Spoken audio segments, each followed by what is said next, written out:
Obrigado pela sua audiência, sua companhia. Hoje volta ao ar o Fala Doutor, com o Dr. Paulo Viesli para a temporada 2024-2025, a nova temporada. Agora, no Ponto Crítico, Fala Doutor, com o Dr. Paulo Viesli, o seu médico do coração. Fala, doutor. Me resta dizer, fala, doutor. Falo sim. Bom dia, Paulinho. Bom dia, rádio ouvintes. Bom dia aí a todos os cruzaltenses. Bom dia a todas as pessoas da região. Estamos aí, estamos de volta, ao vivo e a cores, e um som bem nítido, para que todos possam aí nos escutar, nos ouvir. Estamos aí com Fala Doutor retornando para a nova temporada 24-25, como falou Paulinho. É um prazer enorme estar aqui, é um prazer enorme poder contribuir para as pessoas e fazer parte um pouquinho da vida de cada um, né, Paulinho? Uma hora agradável na vida das pessoas, com informações, com dicas de saúde. Tu quer saber o que eu escrevi na apresentação do programa para os nossos patrocinadores, que inclusive nos próximos dias vão entrar no ar? Tu quer ouvir o que eu escrevi? Quero sim. Eu acho que até combina muito com o Fala Doutor. Deixa eu achar aqui porque tá num texto aqui. Então tá. Prepare-se para começar a semana com mais saúde e informação de qualidade. Todas as segundas, das 9 às 10, no programa Ponto Crítico, a Rádio Cruz Alta apresenta o Fala Doutor, com o médico, doutor, cardiologista, Dr. Paulo Viesli. Em um bate-papo dinâmico e esclarecedor, o Dr. Paulo compartilha dicas práticas para prevenir doenças, adotar hábitos saudáveis e cuidar melhor do coração e do corpo. Com anos de experiência e uma visão humanizada da medicina, ele responde dúvidas dos ouvintes, aborda assuntos que fazem a diferença na sua qualidade de vida, desde nutrição e atividade física até avanços na área da medicina. Fala, doutor. Muito legal, Paulinho. Legal, muito, né? Muito legal. E muito simples, né, Paulinho? Você acabou de, literalmente, com toda a humildade, acabou me descrevendo. Eu imaginei, porque eu te conheço, né? Foi o roteiro mais fácil que eu tive de fazer. Mas para mim é um enorme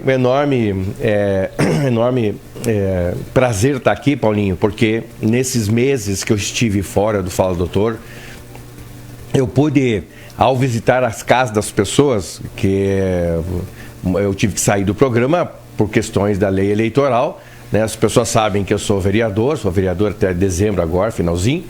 E eu pude, nessa campanha, nós percorremos 145 quilômetros em Cruz Alta, caminhando de casa em casa. E aí eu pude ver as pessoas, conversar com as pessoas e o quanto que o programa Fala Doutor, ele é útil e quanto que ele é fundamental para as pessoas. Eu fiquei muito feliz, Paulinho, porque a rádio, ela já é uma ferramenta de utilidade pública, né? Levando informações, e a Rádio Cruz Alta leva informações e credibilidade, né? Segurança na informação, ainda mais nesse meio que nós temos aí informações falsas, distorcidas, né? E etc e tal. Então,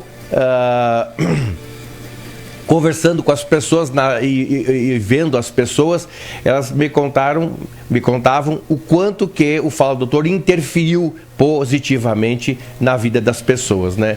Então isso fecha um ciclo. Então nós temos a Rádio Cruz Alta, excelente ferramenta, o Paulinho Barcelos, que é o bruxo da comunicação, que ele é aí, bem da verdade, né, um bruxo aí de segurança. As pessoas confiam na informação que sai do Paulinho, isso é muito importante. E depois, aí a minha introdução aí, né, como essas informações da área da saúde. Então juntaram três coisas que vem modificando a vida das pessoas. Eu fico muito feliz, porque quando você, com atos simples, conversa simples, dicas simples, você acaba mudando a vida das pessoas. Então esse é o nosso objetivo. E eu estou muito feliz porque é uma maneira que a gente tem de contribuir, tirar a medicina de dentro do consultório e botar a medicina na comunidade. É isso que me deixou bastante feliz, porque o objetivo do programa era esse, e só porém que eu não tinha esse contato com as pessoas na casa das pessoas, né? E com a campanha eleitoral eu acabei tendo esse contato e acabei vendo a intimidade das pessoas e o quanto que a gente está modificando as pessoas, né? A vida das pessoas. Isso é muito bom, Paulinho. Claro, sem dúvida nenhuma. Isso é muito bom. Isso que você sentiu aí na sua campanha, nos bairros, a gente já tinha noção, tá? Mas é que era importante tu vivenciar essa experiência.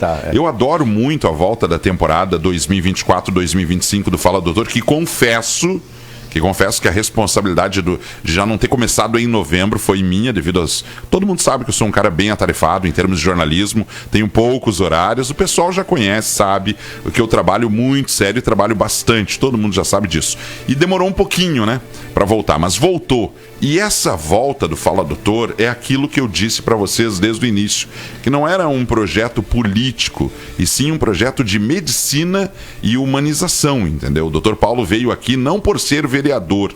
Ele até poderia ter um espaço aqui chamado Fala Vereador. Ele podia ter um outro espaço, Fala Professor, porque ele também é professor. Ele podia fazer esses dois programas, mas ele não. Ele optou em fazer o Fala Doutor, que aí inclui o professor, mas não inclui o vereador, porque em momento algum do programa, o Dr. Paulo usou isso aqui como plataforma para fazer a sua campanha política ou apresentar os seus projetos. Não, em momento nenhum. E foi esse o acordo que ele pediu, que o Fala Doutor seria um programa de rádio com o médico cardiologista Dr. Paulo Viesli e não com o vereador Paulo Viesli. Daí a prova, eu falei, aqueles fofoqueiros de plantão que ficam falando, mas é para tentar ser... Tá aí, tá aqui de volta no programa, como combinado, como foi falado, entendeu? Então podem confiar. Quando a gente fala, podem confiar, porque a gente tem sempre um projeto que é em prol das pessoas. Exatamente. E novembro é o mês do homem, que já terminou, né? Mas eu vou te dizer uma coisa, homem é bicho bravo, né, doutor Paulo?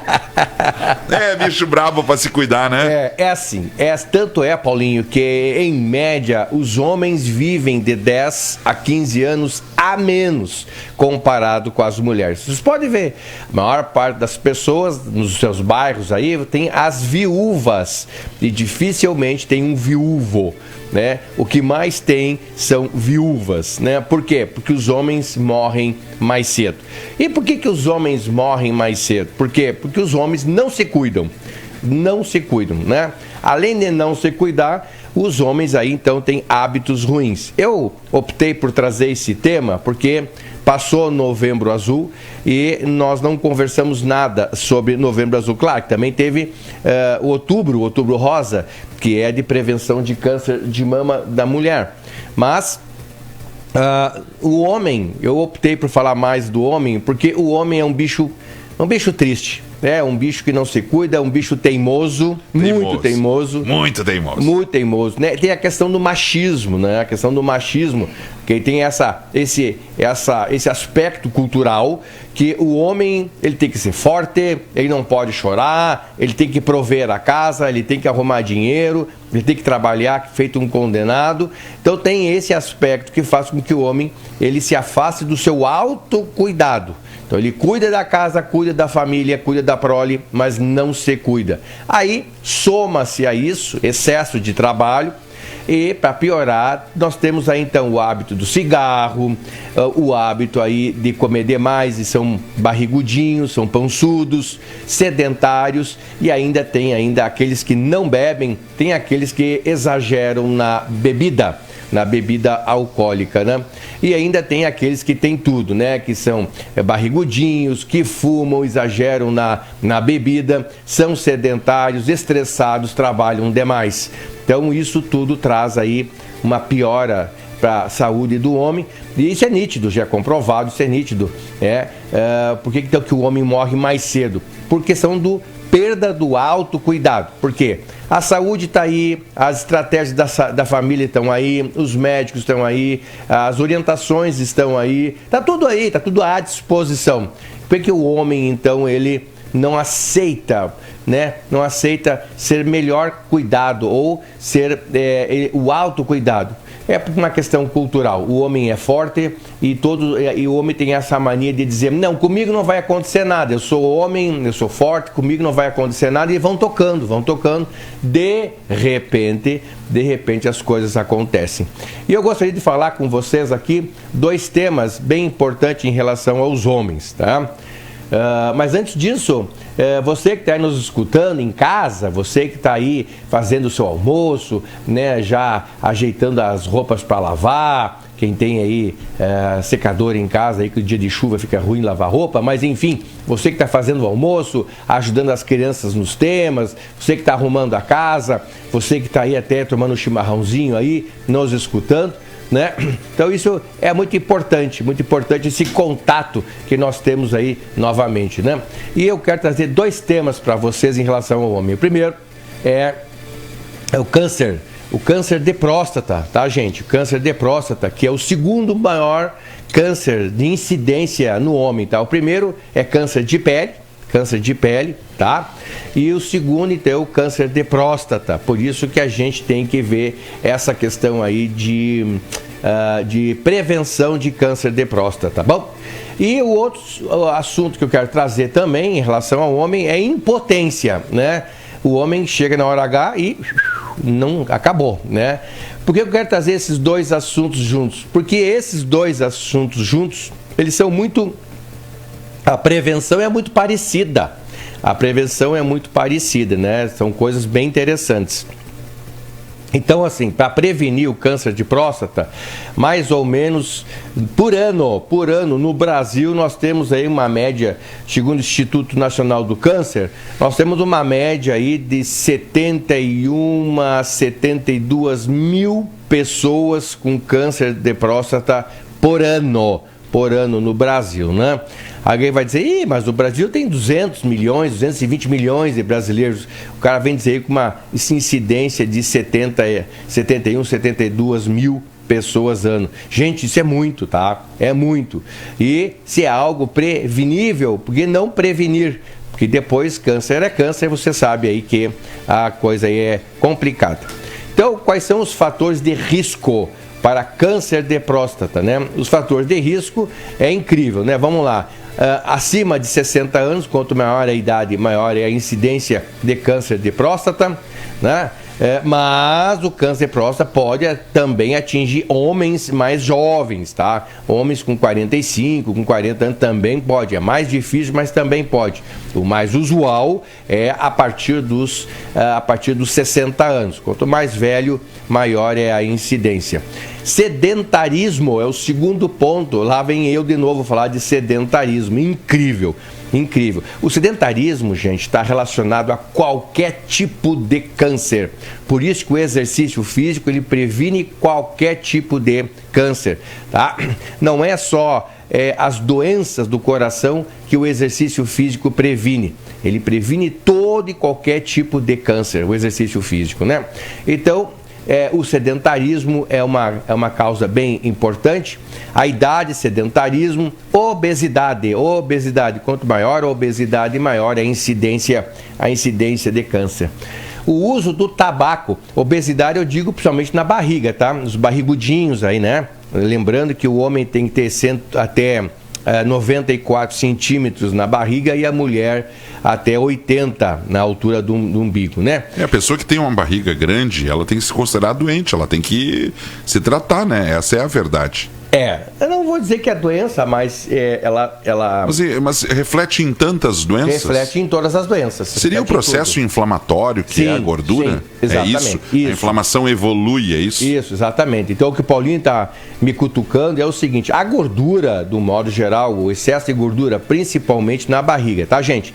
Não vamos confundir o grandão, tá? E o barrigudo. Eu posso ser grandão e barrigudo, e eu posso ser grandão não barrigudo.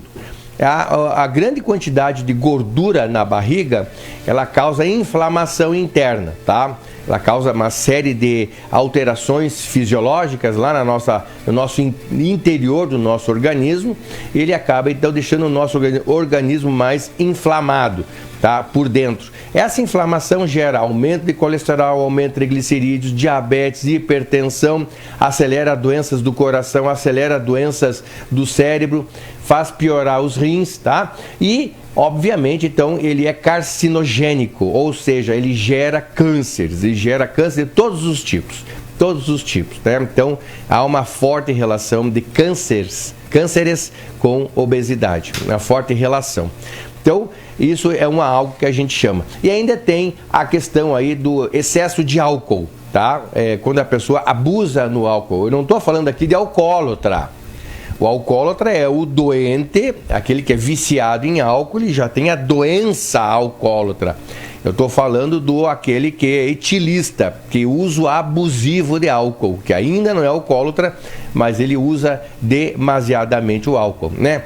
Só para vocês terem uma ideia, a partir de uma dose qualquer, a partir de uma dose por dia de qualquer bebida já é considerado uso abusivo. Então, por exemplo, uma cerveja, uma latinha de cerveja de 350 ml é o máximo que o indivíduo pode beber, tá? Ou uma taça de vinho, ou uma dose de cachaça, uma dose de vodka. Tá, mas o senhor não foi específico. Máximo. O senhor não foi específico se é 350 ml por dia, por semana ou por hora? Então, por dia. Né? Por dia, por hora, a dose não. Diária. Por hora não. Não, por hora não, né, Paulinho? Então, pois é. Então, tem muita gente aí cometendo infrações. Bastante. Então, a partir de uma dose de álcool a mais, a partir, tipo assim, 2 taças de vinho, 2 latinhas, né? Então, a partir disso já é considerado uso abusivo. Sem contar que tem gente que toma aí 5, 6, 7 latões por dia. É muito, gente. É muita coisa. Então, o uso abusivo de álcool e o cigarro, né? O cigarro, que é mais uma coisa séria que é altamente canceroso, o que não dá câncer, acelera as doenças do coração, doenças do cérebro, né? E sem contar que dá enfisema no pulmão e câncer de pulmão. Também está relacionado com câncer de orofaringe, de boca, de próstata, né? No caso da mulher, mama, útero, enfim, tá? O cigarro aí também, aí junta tudo isso. Então junta. Outra coisa, má alimentação. O que é má alimentação? Má alimentação é quando o indivíduo ele come de uma maneira errática, muita gordura animal, pouca fibra, tá? Quase nada de fibra, ele come muita proteína, muita carne. Então, também isso é má alimentação. A má alimentação pode causar também diversos tipos de câncer, principalmente no intestino, e também está relacionado com câncer de próstata, né? Enfim, os cânceres que nós temos, nós mesmos que somos aí uns grandes fazedores desse câncer, né? Porque a gente acaba aí tendo uma vida não muito boa, não muito adequada, facilitando a mudança de uma célula. Então, uma célula que muda, né, na sua conformação, ela gera outra filha e essa filha gera outra filha. Quando vem então aquele tecido que era são, ele passa a ser um tecido não são, patológico, alterado, e a partir daí ele cresce dentro de uma estrutura e a partir desse crescimento ele gera o tumor. No caso que é maligno, então por isso que é chamado de câncer. Doutor Paulo, tá? Em relação ao câncer, a gente está falando sobre o câncer de próstata principalmente, mas quanto por cento é de questões biológicas, que são as pessoas que já nascem com formações biológicas, que daí acabam hereditária e babá, e quanto é do que a gente provoca? Pois é, a maior parte é do que a gente provoca, tá? Tipo assim, uns 70% não aí? Não sei te dizer, Paulinho, não sei te dizer. Mas bastante, então. A maior parte é assim. Claro que tem as questões genéticas, né? Tipo assim, se o teu pai teve câncer de próstata, se o teu irmão tem câncer de próstata, o teu pai teve, ou o pai, ou o irmão, ou os dois, então a chance daquela família ter um gene relacionado ao câncer de próstata é enorme, tá? Então tem a questão genética e tem a questão comportamental. A questão comportamental, ela vai fazer com que a questão genética, ela se aflore mais, que ela pegue mais, que ela se vivencie mais, né? Agora, se o indivíduo não tem a questão genética, mas tem a questão comportamental, a questão comportamental acaba então sobrepondo a questão genética. Por isso que a questão comportamental é a maior que a questão genética, né? Então, essa... E é aquela que a gente pode mudar, né? Sim, por isso que a gente chama atenção, que é prevenção. Então, é prevenção. E aí, então, o indivíduo está propenso aí a ter uma vida aí encurtada, ou então com uma qualidade de vida bem ruim por causa do câncer de próstata, né? E aí, os sintomas, como é que eu posso saber, como é que eu não posso saber se eu tenho aí uma propensão para ter câncer de próstata ou não? Então, gente, nós temos uma questão genética, uma questão comportamental e conforme o indivíduo tem as duas coisas, né? Então, se o indivíduo é sedentário, obeso, fuma demais, bebe, né, é barrigudinho, estressado, então ele tem aí, e mais velho, e tem uma grande chance aí de adquirir câncer de próstata, tá bom? Como é que o indivíduo pode desconfiar? Não, são vários sinais, são vários sintomas, muitas vezes tardio, muitas vezes não é, tá? Então, por exemplo, se você tem 50 anos, 55 anos, 60 e o teu jato urinário já não é mais o mesmo, está ficando preso, tá? Então tem que fazer muita força para fazer xixi, né? Então isso é um sinal de que a próstata está aumentada. Então a próstata, 40% dos homens têm a próstata aumentada, que é chamado de hiperplasia prostática. Hiper é grande, plasia é transformação. Então a próstata aumenta. A nossa próstata, ela fica embaixo ali da nossa bexiga. E a próstata, ela tem a função de ajudar a criação do líquido espermático, o esperma, né? O esperma não, mas o líquido espermático, né? O esperma que forma são os testículos, e aí então forma o líquido seminal, e esse líquido seminal deixa os espermas mais fluido, né? Que é aquela consistência leitosa, fluida, né? Então a próstata tem esse auxílio na hora da ejaculação do homem ali. E quando a próstata aumenta, ela estreita o canal da uretra, então dificulta a urina fica mais presa. Então o tipo dos homens que as mulheres reclamam, que os homens como mijam de pé, por óbvio, acabam então respingando no vaso ou no chão, principalmente no chão, porque o jato está curto. Então, se você tem jato curto, é sempre bom você reavaliar isso aí. Outra coisa, dor para urinar, né? Não pode ter dor nenhuma. Então, ou é aumento de próstata, pode ser um câncer de próstata, ou então prostatite, inflamação na próstata, infecção na próstata. Ou então, quando sai sangue na urina, tá? Sai sangue na urina, ou então, quando na hora do homem ejacular, no ato da relação sexual, quando o homem vai ejacular, dói a ejaculação.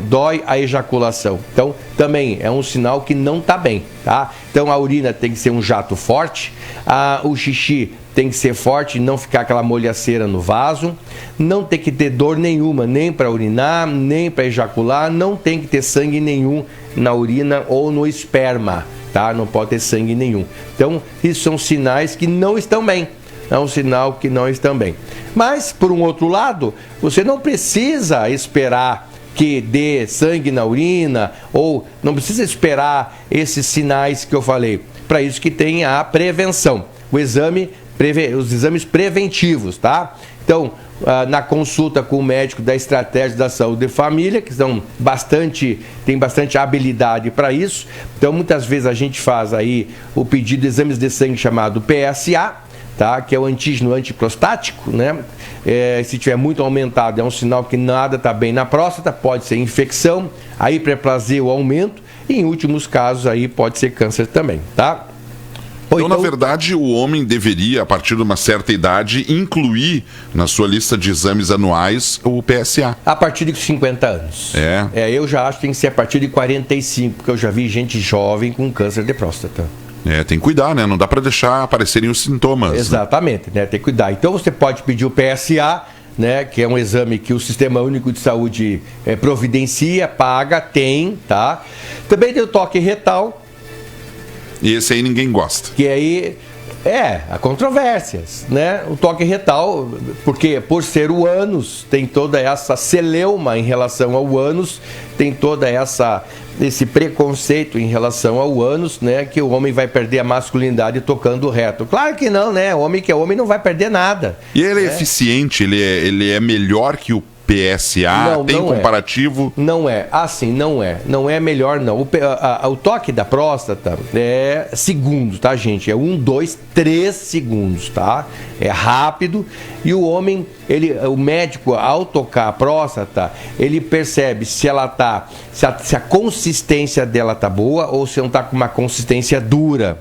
Tá? Se ela tá dividida em 2 lobos, porque tem o sulco central e 2 lobos, então ele toca direitinho os 2 lobos. E se a superfície da próstata não está irregular, tá? Não tá irregular, então havendo dor para tocar, havendo alterações na superfície ou a consistência, tudo é um sinal que a próstata pode estar aumentada, né? E também, aí tem esse exame de sangue que nós falamos, o PSA, ele é um indicativo maior de alterações prostáticas, ele é mais específico sim do que o toque, tá bom? Também nós podemos pedir um ultrassom de próstata, que vai ver o tamanho da próstata e dentro se ele é um aspecto homogêneo, ou seja, um tecido único, ou se ele é um aspecto heterogêneo, como assim? Vários tecidos juntos, porque à medida que o tumor vai crescendo, vai mudando a conformação da próstata, vai aparecendo outros tecidos, que é o câncer. Então o ultrassom mostra isso também. A ressonância nuclear magnética mostra com mais detalhes, né? Mas a gente sempre começa então. E por último caso, aí quando tem alta suspeita, tem que fazer biópsia. Aí é feito biópsia, é retirado em agulha 5 pedacinhos da próstata e mandado a analisar para ver se só é próstata inflamada, hiperplasiada ou se de fato tem câncer aí, tá? De fato tem câncer. Então, isso é uma coisa que nós homens temos que estar atentos, gente, viu? Tem que estar atento aí, né? Então, pare de... não vou lá porque o doutor vai me enfiar o dedo lá. Não, mas se você não quiser fazer o exame de próstata, não tem problema, não faça. Então, nós temos outras maneiras de se avaliar isso aí, tá? Pode fazer o PSA, pode fazer ressonância, enfim, tá? Claro que ninguém vai fazer aí ressonância em todo mundo, né? Então, se o PSA está normal, a probabilidade de ter câncer é muito remota, né? E o ultrassom estando normal também, a probabilidade é muito remota, né? Vamos para o intervalo? Vamos para o intervalo, Paulinho. E a gente, uma das coisas que as pessoas as pessoas me cobraram muito na época da campanha, foi que elas queriam fazer mais perguntas e eu não dava espaço, porque a gente acabava falando demais. Então eu tenho que dar mais espaço para as pessoas fazerem as suas perguntas e nós fazermos um diálogo aí. Tá certo, então. Já tá, a sugestão anotada e será executada. Será executada, né? Voltamos então. Voltamos. 9h44, 9h44, você está acompanhando o Ponto Crítico, Fala Doutor, com o Dr. Paulo Viesli, o seu médico do coração. Vamos então para os últimos 16 minutos do programa desta segunda-feira. Pois é, tem perguntas já, né? Tem perguntas. O seu Zandir aí. Zandir Trombeta. Trombeta, acabou de ligar para nós aí, conversando aí. Ele tem 85 anos, ele perguntou se precisa se preocupar com câncer de próstata, né? Não, muito possivelmente não, com essa idade avançada, né? 85 anos, uma média de sobrevida de 20 anos do câncer de próstata. Então, muito possivelmente, caso agora ele tenha câncer de próstata, ele não vai chegar a dar aí toda uma complicação com ele, né? Não vai chegar a dar. Mas com os homens mais novos, com 60, com 55, 60 anos, tem que estar atento, né? O senhor pediu pergunta, tá cheio de pergunta então, aqui. vamos lá. Vamos então para algumas questões aí. O nosso assunto hoje no Fala Doutor é o Novembro Azul, que terminou, mas o Dr. Paulo retornando então hoje na sua nova temporada, abordando então a saúde do homem. E está aberto o espaço aí no 33431207, WhatsApp da Rádio Cruz Alta, ou então no Facebook da rádio ali na transmissão da live, você pode mandar alguma questão. O Roberval Torres pergunta o seguinte: quando na ejaculação não sai para fora o esperma, o que pode ser, doutor? Me dê uma dica. Ejaculação retrógrada, né? Em vez de sair, ela fica acumulada. Isso pode ser a hiperplasia de próstata. A próstata muito aumentada, retém, né? Então quando ejacula, dói. ejacula dói, né? Ou então fica ejaculando muito pouquinho, em vez de sair os jatos ejaculatórios, ela vai saindo aos pouquinhos, tá? Então, possivelmente a próstata está aumentada ou infecção na próstata, que aumenta a próstata e isso dificulta, tá? Obviamente que se o senhor está me fazendo essa pergunta, né? Então é interessante que o senhor consulte ali o médico da ESF para ele fazer os devidos encaminhamentos. Bem, a Sonilda Moreira diz assim, agradece o retorno, abençoado o retorno do Dr. Paulo Viesli nas nossas manhãs de segunda. A Sonilda diz assim, doutor, eu tenho 2 teimosos em casa, sei que não é fácil lidar com esse problema. Ela diz que tem 2 homens, o Eduardo e o pai do Eduardo, que não são fáceis. Infelizmente é uma teimosia mesmo, né? Eu vejo pelo meu pai teimoso, né? Às vezes a gente quer fazer algumas coisas e não quer, cabeça dura, não aceita. É por isso que os homens morrem mais cedo, por teimosia, né? Quanto mais velho, mais teimoso. São pessoas que têm as suas metodologias, têm os seus hábitos, né, de saúde, têm seus hábitos de vida, e eles não mudam, não querem mudar e não mudam, né? Não seria, o que seria biologicamente, eu não digo, mas conscientemente, na própria psicologia, existe alguma explicação para isso? Porque eu noto as mulheres com mais coragem de enfrentar esses problemas de saúde. É negação, Paulinho, negação, tá? Então, como eu falei no início, o homem tem essa mania de ser o provedor, o homem é o forte, o homem não pode chorar, né? O homem é o macho, ele é forte, ele é macho, ele é o chefe. Então, isso faz com que a pessoa não dê o braço a torcer. Então, isso faz com que a pessoa negue doenças, negue a atenção. Por isso. E aí acaba não indo procurar. Exatamente. E assim, o que a gente vê no consultório são muitos homens que vão consultar com as esposas. Eu chamo de sinal da esposa positivo. Ou seja, ela encheu tanto o saco dele, mas tanto saco, até que ele foi consultar porque ela não parava de incomodar. Aí no fim fica uma briga no casal, porque ela é insistente, ele é o chato, aí fica um atrito até que ele acaba indo, né? Vai de mau humor, não dão as explicações direito, ofende até a esposa na frente do médico, enfim, né? O homem tinha que mudar esses hábitos, o homem tinha que ser mais centrado, o homem tinha que ser menos teimoso, menos machista, né? Essa coisa de forte, né? Tem que diminuir, né? Ele pode ser forte, mas também tem os momentos de fraqueza, o homem tem que assumir isso aí. É verdade. Bem, nós temos a questão aqui do Juliano Barbosa, também entra nessa área do esperma. Bom dia, Dr. Paulo Viesli.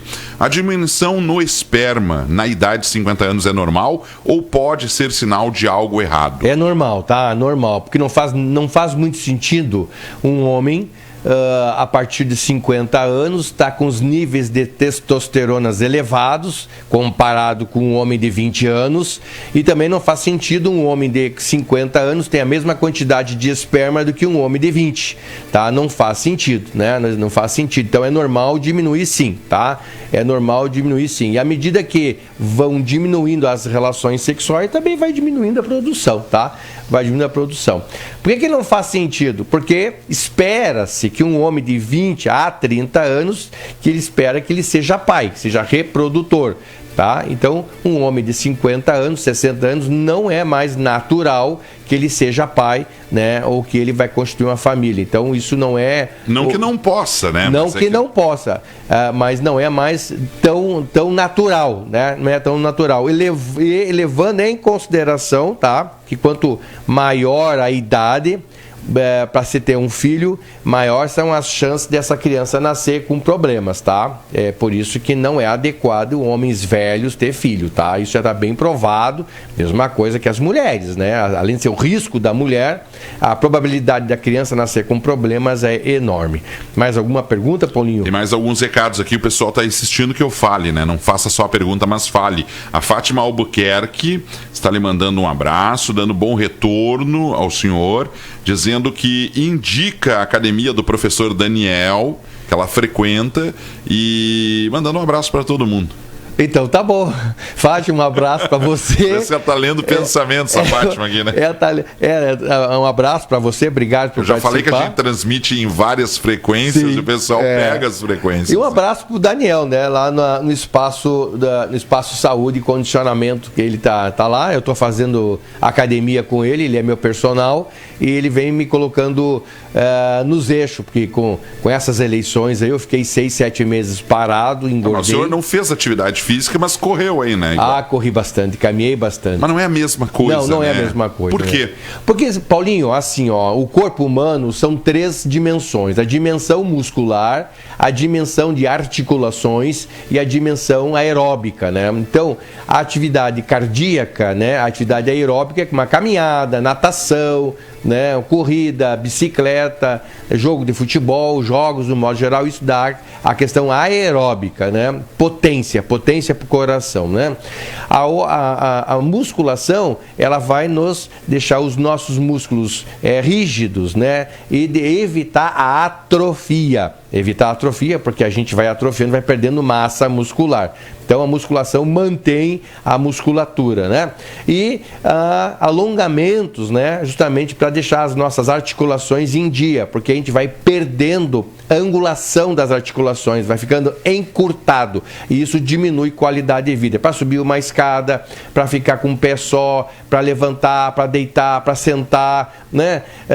Também para fazer atividades no chão. Então a gente precisa de bastante articulação e estar bem centradinho. Então por isso que é importante fazer um pouco de musculação, um pouco de aeróbico e um pouco de exercício de flexibilização. Paulinho?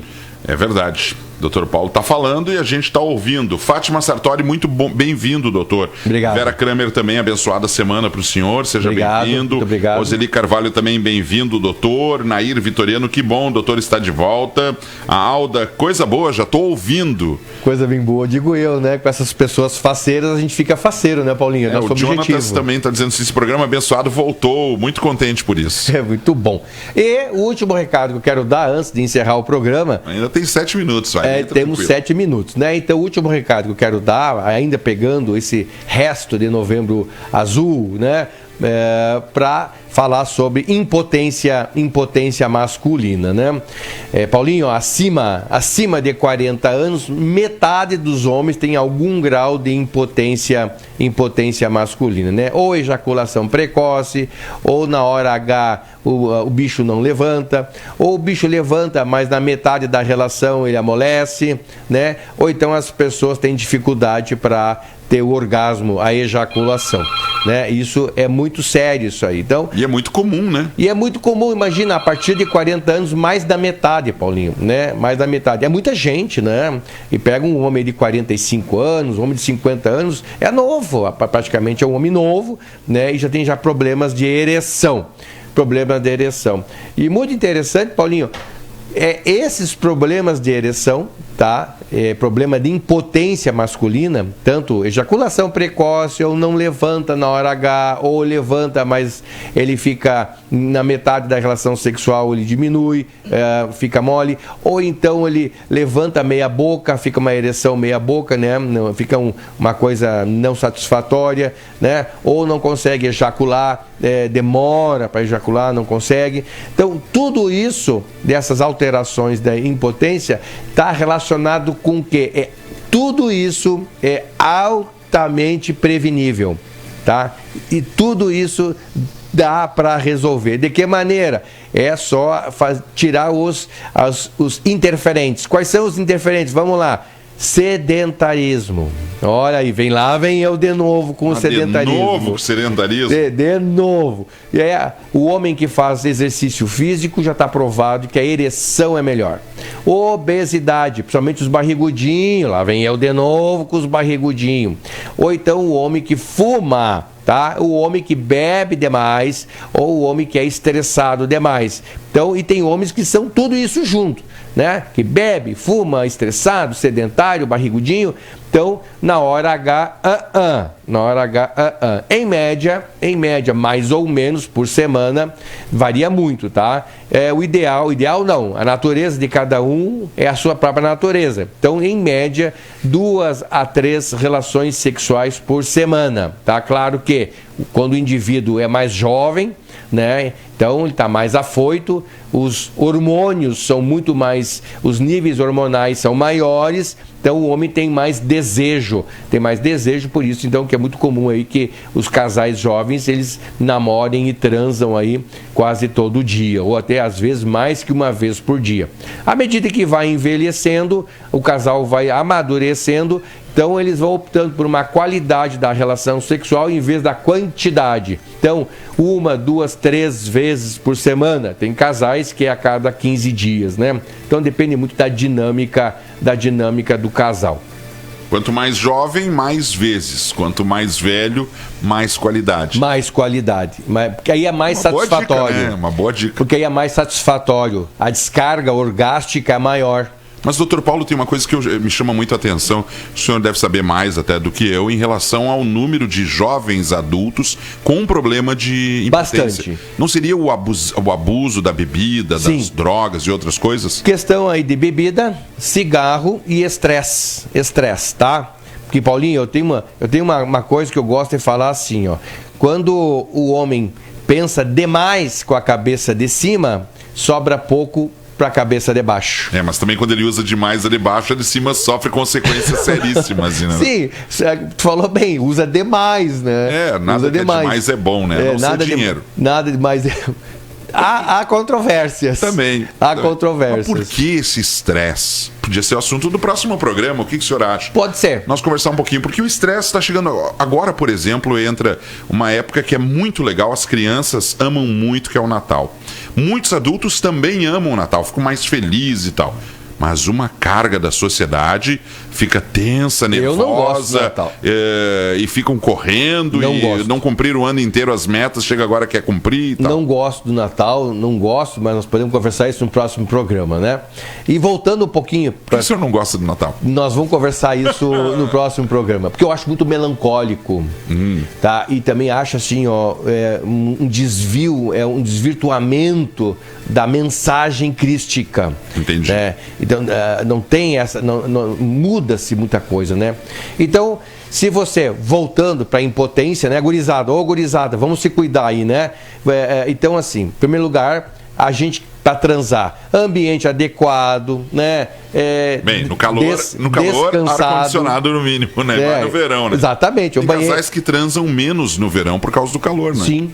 Nem gosto de dormir junto, na verdade. Sim, o suor incomoda, né? Sim. Então, o lugar adequado, né? Que você utilize o tempo para namorar, evitar aquela rapidinha só para cumprir tabela, né? Uma coisa mais tranquila, né?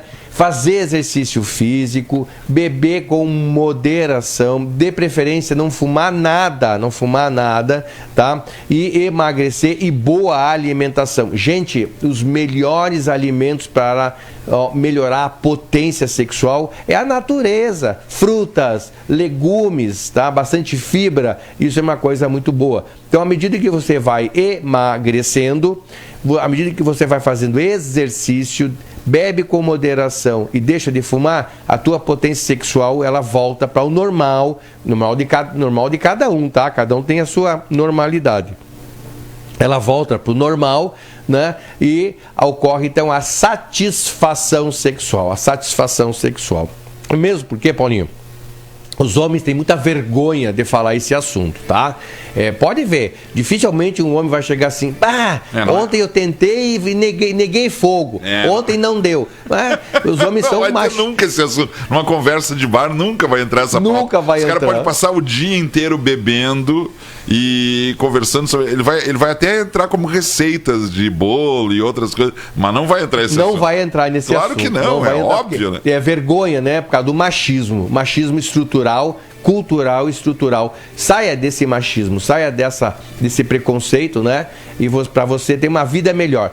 Então, assim, e o mais interessante de tudo isso, gente, olha só, quais são os fatores de risco para as doenças do coração e cérebro? Obesidade, cigarro, excesso de bebida, sedentarismo, né? A obesidade de barriga, ou seja, a gente vai e acaba sempre falando no mesmo assunto. Ou seja, onde tu melhorar a tua qualidade de vida, onde tu melhorar, emagrecer, fazer exercício, parar de fumar e beber com moderação, diminuir o estresse, né? Diminuir a carga de estresse. É por isso que eu digo estresse, porque eu fico pensando assim, cá com os meus botões no último minuto do programa, que as pessoas ficam fazendo, não, vou incluir atividade física, daí entra na rotina lá e continua com o estresse, né? E aí sai da atividade física, já está estressado porque tem que fazer outra coisa, e aí quando vê isso aí, o estresse ele é um elemento, um tempero que infelizmente está em todas as situações. Sim, o estresse está em tudo e o estressado morre 15 anos a menos, tá? Ele vive 15 anos a menos, né? Morre mais cedo e vive 15 anos a menos, tá? Isso já está provado cientificamente.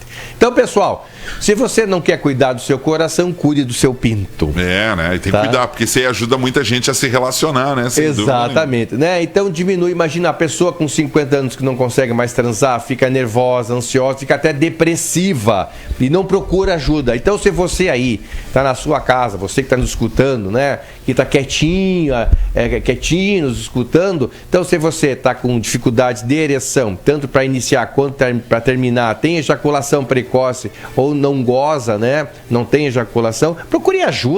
Vá ter uma conversa bem boa com o médico da SF, né?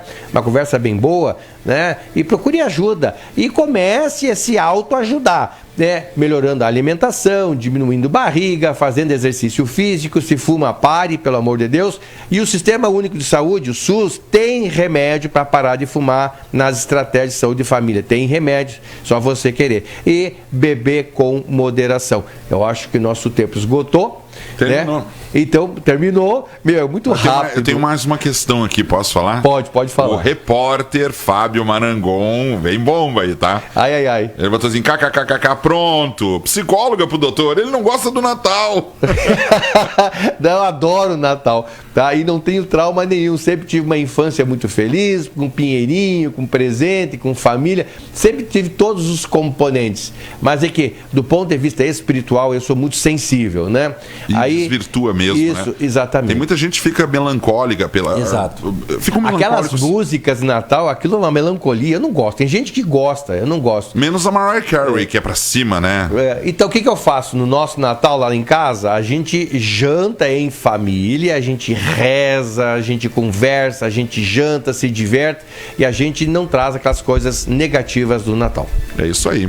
Valeu, né? Valeu. Então tá, muito obrigado, até a próxima. Um abraço para vocês no Instagram, Facebook. Um abraço para vocês aí no WhatsApp, tá? E até a próxima vez com a sugestão, tá, do Paulinho falou, estresse de Natal aí, né? Eu acho que é legal a gente começar a abordar alguns temas assim. Obrigado, doutor. Valeu pela consulta online aqui, tá? São só dicas. Não é consulta, gente, pelo amor de Deus, então vamos dizer que eu tô dando consulta online. Não é consulta. São dicas. São dicas, tá? São dicas, não é consulta.